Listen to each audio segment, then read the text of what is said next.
Major Gifford Kailian. Doc, good morning. Yes, good morning, Sir Marlon. No? Taga mayong aga sa tanan tagpalamati sa imong program. Aha. Doc, antes ko kadtuan ang ining ginakabig five fallen heroes nga mga rescuers dito sa Bulacan. Unahon ko lang, Doc, i-check ko may ara ka latest dara sa damages ang karding dari sa Negros Occidental. As of now, ang monitoring nato na mo lang sa gihapon, no? Kaga ang pag puli na lang sang mga aton nga mga nag-preemptive evacuation o kung nang naapektuhan sa aton nga pagsaka dito sa sang baha, no? Aha. Dito sa Kawayan kaga mo man sa Sipalay, pero naglaban na ka puli na sa ila pang panimalay. Yes, thank you with Mula yes. na, wala natasang daw ano, no, and we will be terminating the siguro the situation report Mhm. upon kay ang aton nga bagyo until nga ihatagaan na sang termination sang aton nga Office of Civil Defense, no? I-terminate ang aton nga situation reporting para sa aton nga typhoon nga si Karding with enhanced southwest monsoon. Aha. Mayo man nga balita, Doc, kay wala ba niya sang reported missing, reported nga casualty, no? Why? Dari sa Negros. Yes, as of now wala pa, wala gid kabay pa nga wala na sa may ma-report kay is may nakabilin pa mo, and anyways no wala gid subong reported casualty. Mhm. Injured man upon death, no. Aha, sige. Doc, sa luwan ko, ining medyo subo-subo ining nga hitabo sa grupo sa mga rescuers dito sa Bulacan. Kay wag gid ginalauban nga trahedya ni. Una, Doc, anong imo sa ring reaksyon sa bilang pamuno man sang disaster team diri sa Negros Occidental? Yes, no. Ang aton nga mga responders no nga dito sa Bulacan is also mga pan man ni sila under ni sila sa PDRRMO man, no. Yes. So like similarly situated man may mga responders kung kita Aha. nga gina-deploy during times of disaster. That's why our condolences, no, nagapalanglapaw man sa among mga group chat together with the sa aton nga mga association like the NORDAP, no, ang aton nga Negros Occidental Association of Disaster Officers, no, and Practitioners. Aha. Also with our Adrimony, ang aton nga Alliance of Disaster Officers and Practitioners in Negros Island. So duwan ka pan. And nagapaabot man kami sa amon nga condolences as the Vice President External Affairs, no, sa aton nga Western Visayas Association of Disaster Risk Reduction Management Officers, no, ang ginapangunahan ni Sir Boy Train, no, sang Antique, no. Kita ang napilian nga Vice President for External Affairs ang bilog ng Western Visayas. Aha. So we are also be giving a message of condolence and nagaisa kita sa kasubo sa aton nga upod sa Bulacan PDR office, no, ang aton nga mga upod sa sa ubra, no, especially the responders, the frontliners, no, na igo sa trahedya, no, nga hindi man nila actually gusto. But then again, no, ang job description abi is muna ang risk, no, nga dapat tubangon.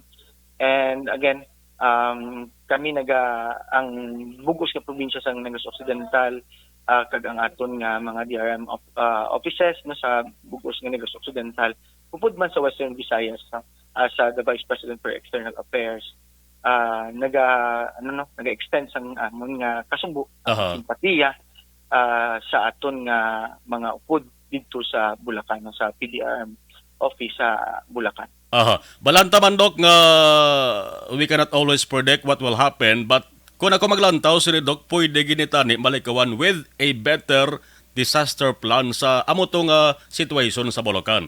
Dari sa Negros Occidental, mga rescuers tayo nagkabig ta mga first responder, well-equipped man kag well-trained man ni sila, Doc?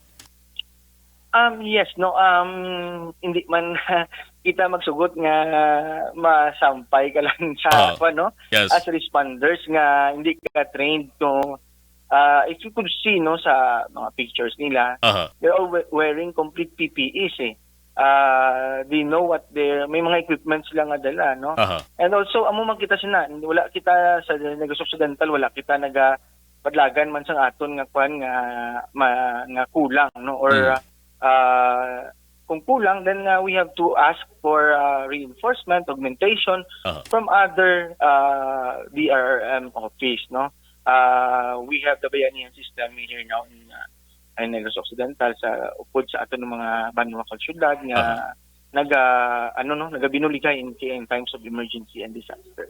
So muna no ang aton yang probinsya no with our association no looks forward to have a unified no amo to hambal ni Gob no as ang unified naton nga response in times of disasters and emergency. And amo na nung may mga trainings gid sina ang ginahatag mga basically ang training sa first aid, search and rescue ginahatag gina sa aton nga mga responders before sila isampa sa mga sa katalagman no nga aton mahimo masumalang. And hindi man siya actually yung response nila is nang ara na ng disaster.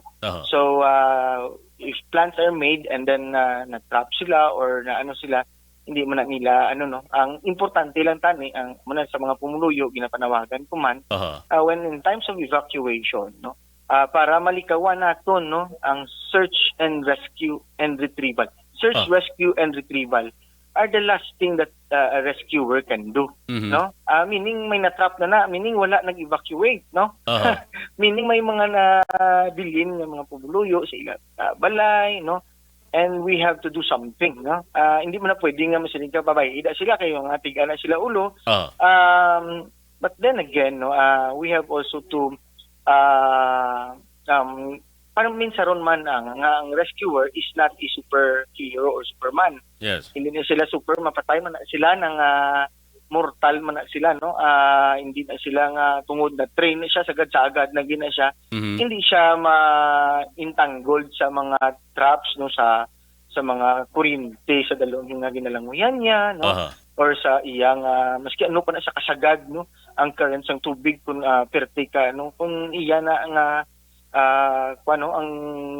ang terrain no pag ang aton nga mga rescuers were trained also to have ang safety first nga ginatawag namon, but then again no kung sa pagresponde nila wala na kita ang ini nga mga ang rescue operation nila naging may mga loopholes gid man then wala na sila mahimo nang mapatay mo na sila. And ang pinaka-prevention sila is that the people will change their behavior. We are now changing our behavior to a proactive. Amo nang ginambal pa ni Gob. Hindi kita dapat maging responsive.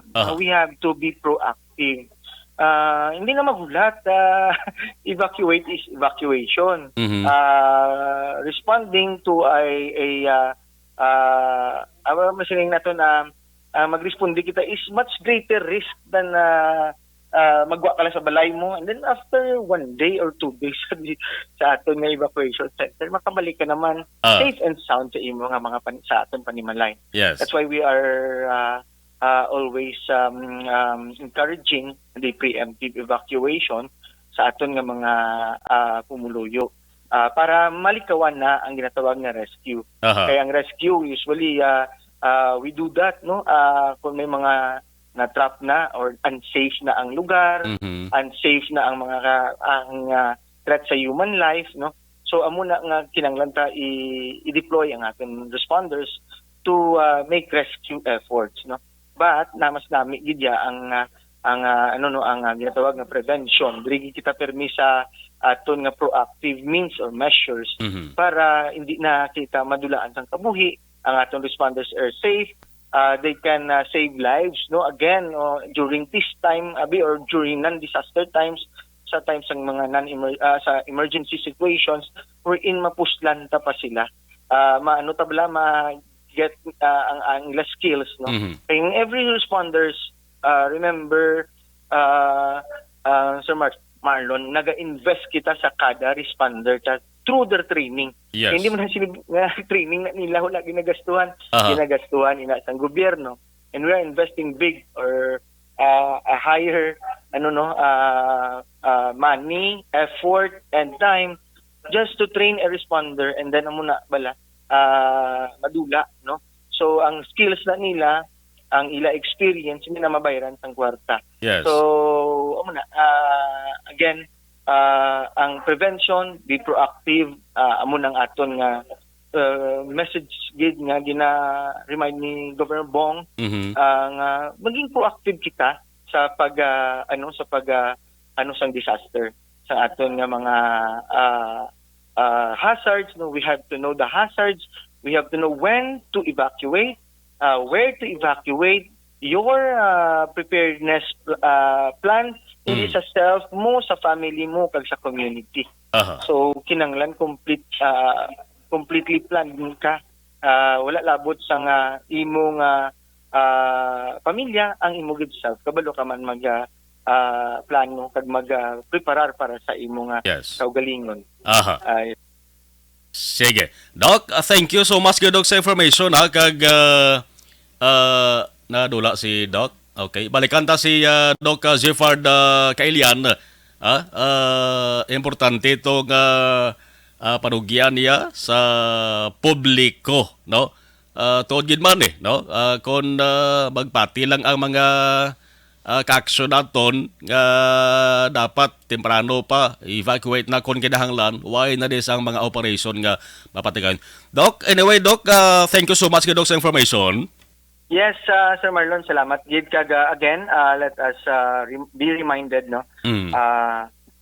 Let us pray, prepare, and be proactive in our preparedness. That's the main message gid permi ni Governor Bong Lacson nga gina-remind sa aton. Salamat gid kag mayong aga sa tanang tagpalamati isang Action Radio. Good morning, Doc. Action Hotline! Dr. Jeffard